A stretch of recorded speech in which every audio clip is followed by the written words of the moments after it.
14 de fevereiro de 2025, um dia especial para muitas pessoas. Quero desejar um dia de muita paz, de muita alegria, um dia de muitos abraços, carinhos, troca de presentes para todo aquele que tem este entendimento de que este é um dia especial e dedicado ao seu amado, à sua amada. E mesmo você que supostamente não tem alguém para oferecer ou ninguém para lhe oferecer, portanto, um certo presente.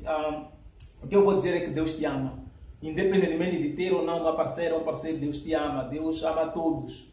E a Bíblia diz que Deus amou o mundo de tal forma que Ele enviou seu único Filho, Jesus Cristo. Portanto, para todo que nele crê, não pereça, mas tenha a vida eterna. Aí se manifesta o grande amor de Deus, a razão pela qual que ninguém se sinta só, ninguém se sinta solitário, porque, acima de tudo, Deus ama a todos. E não há melhor amor, não há maior amor, não há amor que se compara ao amor de Deus. Agora, amados, a minha oração é que esta mensagem seja importantíssima para si. Hoje celebra-se supostamente dia dos namorados. Então eu estava a estudar aqui para perceber a essência desta, portanto, a essência, o que está por detrás desta celebração. E então eu fiz uma pequena pesquisa, né? Cheguei a concluir que, na verdade, existem muitas interpretações a respeito daquilo que é o significado do dia 14. Se para alguns, dia 14 significa dia dos namorados, para outros, dia dos namorados é dia 12 de junho, por exemplo, como é o caso do Brasil. Você sabia que no Brasil não se celebra dia 14 de fevereiro como dia dos namorados? Portanto, isso despertou para mim uma curiosidade. Por que para alguns países, para algumas pessoas, dia dos namorados é dia 14 e para outras pessoas não é dia 14, é dia 12, ou poderão existir outros países que celebram, portanto, numa outra data. Então isso levantou para mim uma grande curiosidade. Afinal de contas, as histórias aqui vão divergir, ou seja, existem várias interpretações, existem vários episódios, vários personagens que efetivamente consideraram esta data e isso impactou, trouxe algum impacto. Se, por exemplo, no Brasil surge uma perspectiva em que alguém foi percebendo que no mês de junho, era um mês de poucas vendas, então uma forma de catapultar, ou seja, uma forma de incentivar, de promover o seu negócio, ele decidiu instituir esta data, ou seja, nesta data inovar, empreender no sentido de estimular as compras, a venda, o comércio, onde as pessoas podiam comprar cartões, podiam comprar cartazes, podiam comprar presente para oferecer simbolicamente a alguém, qualquer pessoa. E quando nós olhamos nessa perspectiva, é muito mais no sentido mais social, um amor, digamos, fraternal, um amor entre qualquer pessoa, não necessariamente no sentido erótico, ou seja, no sentido relações seres humanos de sexos opostos, entre amigos, família. Então, ele estimula, portanto, as vendas, venda de cartões, de presentes, para que as pessoas efetivamente fossem, portanto, manifestar afeto, carinho, essa amizade, no sentido mais de amizade. No entanto, quando nós olhamos para a outra interpretação bíblica, efetivamente esta que veio calhar com o dia 14, há um entendimento segundo o qual um certo bispo de nome Valentim, não é? Ele foi um homem que servia a Deus, ele lutou, portanto, contra as ordens do imperador Cláudio II. Este imperador disse que era uma das pessoas que, digamos em outras palavras, ele proibia o casamento. Proibia o casamento entre os homens, ou seja, proibia o casamento, mas qual era o fundamento? Era de que os homens, quando se dedicam ao amor, portanto, eles são menos produtivos no combate, como soldados. Então ele fazia de tudo, ele instituiu um decreto para impedir, portanto, a celebração de casamentos, de maneira que os homens estejam prontos e hábeis, portanto, para o exército. Então, a história diz que o bispo Valentim, ele lutou contra este decreto do imperador Cláudio II. Então, ele de uma maneira secreta, ele continuou a consagrar matrimônios, continuou a consagrar, a consentir, ou seja, a abençoar casamentos. E este bispo Valentim, ele veio a morrer exatamente no dia 14 de fevereiro. É aí onde se considera um grande herói, um homem que lutou pelo amor, um homem que lutou pelos casamentos. Então se institui o dia 14 de fevereiro em memória, portanto, ao bispo Valentim. Pronto, existirão várias outras interpretações. No entanto, o que eu quero aproveitar aqui e dizer é, seja o que for, não importa o país, não importa o seu entendimento, não importa a história que você tenha a respeito do dia 14, que dia 14 não seja apenas dia 14. que todos os dias sejam dia 14 de fevereiro, se for o caso.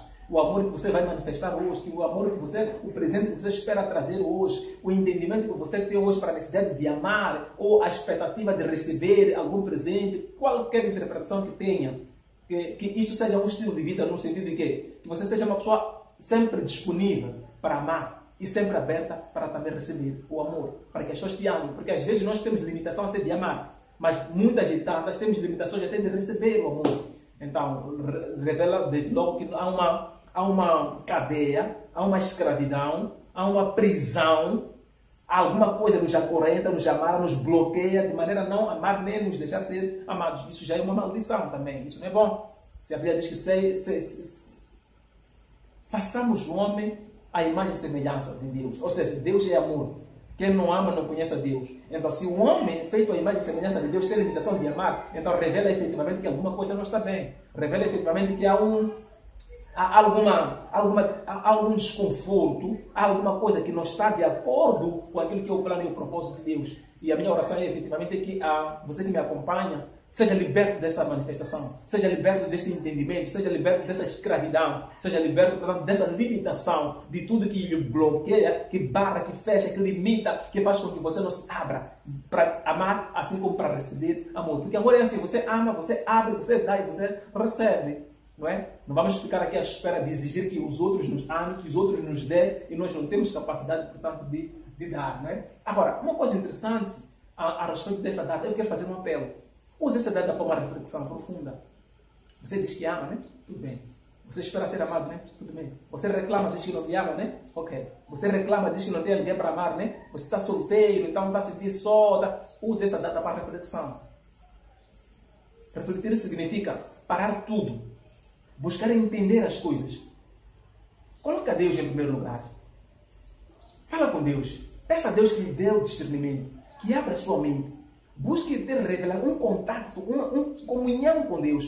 Permitir que Deus abra a sua mente, o seu coração, revele a essência do amor e procure entender o amor de Deus. Não um amor condicionado, não um amor que para eu amar também tem que me amar. Para eu dar também tem que receber. A única condição para eu me manifestar é que alguém tem que se manifestar. Ou seja, ele primeiro, não, eu não posso ser. Essas interpretações todas, ok, põe na gaveta. Faça uma oração. Peça a revelação divina. O que Deus quer dizer quando fala de amor? Quando diz, amai o Senhor teu Deus de toda a tua alma, toda a sua mente, toda a sua força. O segundo mandamento é, ame o próximo como a ti. Sim, porque isso pressupõe que primeiro você tem que ter entendimento do que é amor. Para você amar a Deus com toda a força, todo o entendimento, toda a alma, amar o próximo como a ti, pressupõe que você tem que estar esclarecido a respeito do que significa amor, o que significa amar. Então, enquanto você não tiver esse entendimento, enquanto nós não tivermos, portanto, esta revelação divina, teremos dificuldade de fazer. Isso é como o quê? Você quer fazer alguma coisa. Primeiro você tem que ter noção, tem que conceber o conceito da coisa que você vai fazer. Você quer manifestar amor, primeiro tem que entender o que é amor, para poder manifestar, para poder viver. E se é para cobrar, para já o amor não se cobra. Mas alguns têm por hábito cobrar. Ah, não me ama, eu não vou fazer porque ele não me ama. Para eu amar também tem que me amar. Isso para nós aqui é assim.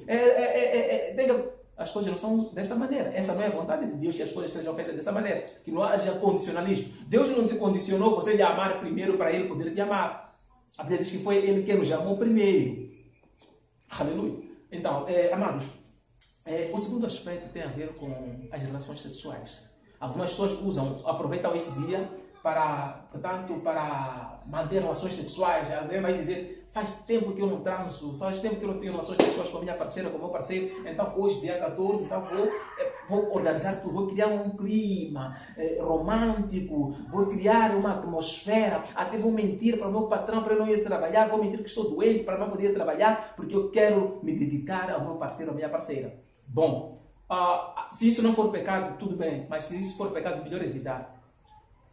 Antes vale salvaguardar a sua salvação do que perdê-la por um momento de prazer. Algumas e tantas pessoas têm vários parceiros, múltiplos parceiros. Isso também não é bom.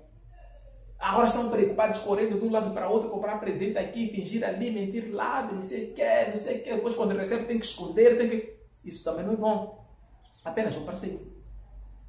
A Bíblia diz que Deus fez Adão, da costela de Adão fez Eva. Há um Adão para cada Eva. Há uma Eva para cada Adão. Não 2 Evas para um Adão ou 3 Adãos para uma Eva. Há um Adão para uma Eva. Se Deus entendeu que vai fazer uma Eva, que não vai fazer um Adão corresponder, esse é assunto de Deus, não vai caber ao homem. Por que eu digo isso? Às vezes nós temos aquele entendimento, existem muitas mulheres, os homens são poucos. Não é da sua conta. Não é você quem fez as mulheres. Quem fez as mulheres sabe por que as fez. Nem todos foram feitos para casar, nem todos foram feitos para ter relações sexuais, nem todos foram feitos para... Quer dizer, quem é você para querer, não, eu vou satisfazer 2, 3, 4, porque existem muitas que vão sobrar. Você que fez. Você que fez. Agora, em relação a esse aspecto, meus irmãos, eu devo dizer o seguinte, relações sexuais é uma espécie de quê?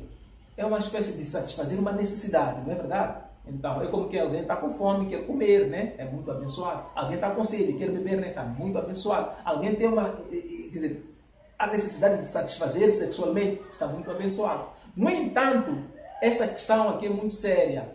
Às vezes nós nos aprisionamos, nos acorrentamos, às vezes nós abortamos sonhos, abortamos propósitos, às vezes nós perdemos o nosso propósito de vida por causa de uma relação sexual. Muito cuidado com relações sexuais. São muito abençoadas, são boas, mas às vezes muitas pessoas pararam no tempo, morreram, ficaram estagnadas, perderam-se por causa de uma relação sexual. Muito cuidado com quem você se envolve sexualmente.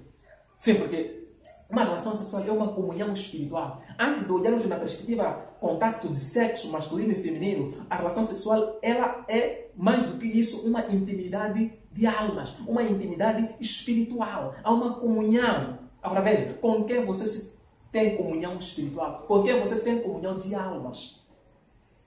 Você vai manter uma relação sexual com alguém de um espírito imundo, naturalmente você fica contaminado com esse espírito. Você vai manter relação sexual com alguém de um espírito, digamos, sabe, amados, existem pessoas que por detrás de si carregam um espírito como se fosse o quê? Como se fosse um cemitério. Com qualquer pessoa com quem se relaciona, o plano, os propósitos dessa pessoa morre. Imagina você com bons planos, boas perspectivas, boas projeções de vida. Uma vez em comunhão com essa pessoa, em comunhão com esse espírito, você perde tudo. Você perde tudo. Você se perde. Com um potencial muito forte. Mas você se descuidou, você se emocionou, você se envolveu com essa pessoa, que por detrás de si há um espírito. O que é que eu quero dizer? Às vezes nós ficamos com aquela ideia de que são pessoas. Não, mas são espíritos por detrás das pessoas. Por isso que o apóstolo Paulo diz que a nossa luta não é contra carne e sangue. Você vai encontrar uma pessoa endemoniada, você vai querer olhar para a pessoa como problemática, se é problemática até que se liberte do espírito que lhe torna problemático. O que faz com que a pessoa seja problemática não é necessariamente ela por si, mas é o espírito por detrás de si. Você nunca verá um espírito. O espírito vai usar alguém. Da mesma forma, você nunca verá Deus. Deus vai usar alguém. Se é um espírito de Deus usando alguém, há um espírito de Satanás também usando alguém. Então, você vê comportamento, manifestações, caráter de alguém, é o que é exteriorizado ao ponto de nós podermos ver. Mas por detrás disso existe um invisível. Existe uma força suprema, uma força invisível, transcendente ao entendimento do homem, que só espiritualmente se pode interpretar e compreender. Sim, porque a Bíblia diz que as coisas espirituais só se podem discernir espiritualmente, não carnalmente. Então é aí, efetivamente, onde somos chamados a manifestar a espiritualidade, para compreender o que está por detrás do comportamento dessa ou daquela pessoa. Então, o que isso vai acontecer? O que isso vai significar? Quando nós temos revelação, quando nós temos entendimento espiritual, certamente que teremos um discernimento para podermos separar o trigo do joio. Até que ponto me envolvo com quem e como? Quem é essa pessoa com quem eu vou me envolver? E esta questão da relação sexual é muito perigosa. Muitos sonhos morrem por causa de uma relação sexual. Por causa de um minuto de prazer, alguém pode infernizar sua vida. Alguém pode destruir famílias. Alguém pode destruir sonhos, projetos, perspectivas, investimentos, negócios. Por um momento, por um minuto de prazer. E que este dia 14 seja um dia de reflexão. Peça discernimento, peça ao Espírito Santo que abra a sua mente para entender. Vale a pena continuar nessa relação? Vale a pena continuar a investir em relações que só te sugam, só te desgastam? Amigo, amiga, se você ainda não é casada, aproveite esse momento para uma reflexão profunda. Com quem você anda, as pessoas com quem você se relaciona, principalmente sexualmente. A união sexual é muito perigosa. É abençoada, dá prazer, mas pode infernizar a sua vida. Se você está numa relação ilegal para já, se você ainda não é casado, não é casada, saiba que você está numa relação ilegal. E qualquer ilegalidade traz suas consequências. Deus não aprova isso. Para você manter relação sexual abençoada, para você se manifestar, ou seja, para você glorificar a Deus na sua relação sexual, primeiro você resolve o pendente. Se você ainda não tem se encontrado, ou seja, não tem encontrado um parceiro à altura, então para com isto. Se retrate primeiro. Não coloque sexo como condição para você aprovar alguém. Não, porque ele transa bem, ou ele mexe bem, ou ele tem isto, tem aquilo, então ele não use esses atributos, não use esses elementos exteriores para... Não, eu vou experimentar. Se ele não, então não use isso. Quanto mais você se envolve com as pessoas, quanto mais você tem relações sexuais, você está carregando demônios, espíritos daqui, espíritos dali, espíritos dali. Uma união sexual é uma união espiritual. Imagina alguém que tem relações sexuais com 2, 3 pessoas. Significa que tem pacto espiritual aqui com este, tem pacto espiritual dali com aquele, tem pacto espiritual com aquele. Transporta daqui para ali, transporta dali para aqui, transporta. É um veículo transmissor de espíritos. E muitas das vezes nós não temos entendimento da gravidade da união espiritual ilegal, da união espiritual demoníaca, porque esses espíritos são demônios. Você transporta demônio daqui para ali, demônio dali para ali, demônio daqui para ali. Isso amarra, isso aprisiona, acorrenta, escraviza. Mas bom, não é sobre isso que eu quero falar hoje. O que eu quero dizer, na verdade, hoje é Feliz dia 14 para todos, Feliz dia dos namorados para quem tem esse entendimento. E os verdadeiros namorados são aqueles que já são casados, na verdade. Você que ainda está a se organizar para casar, entenda que pode até usar este dia, mas você ainda tem uma dívida. Resolva o assunto do casamento primeiro, depois vai namorar. Olha aqui, você pode ter melhores dias de namoro, mas ter um inferno no casamento. Você pode ter péssimos dias de namoro, mas você vai ter uma bênção no casamento. E no casamento há espaço para namoro. Resolva o casamento. Seja livre, ela também é livre. Viva um casamento abençoado. Cultive o amor dentro do casamento, dia após dia. Todos os dias sejam dia 14 no vosso casamento, no vosso lar. Essa é a minha oração. Você que tem um pendente, você que tem dificuldade de amar, para já que Deus te livre dessa condenação, te livre dessa manifestação e efetivamente esteja disponível para amar e ser amado. Peça a Deus, ora a Deus, que Deus sempre vai responder. Isso faz parte daquilo que Deus não tem dificuldade em responder favoravelmente.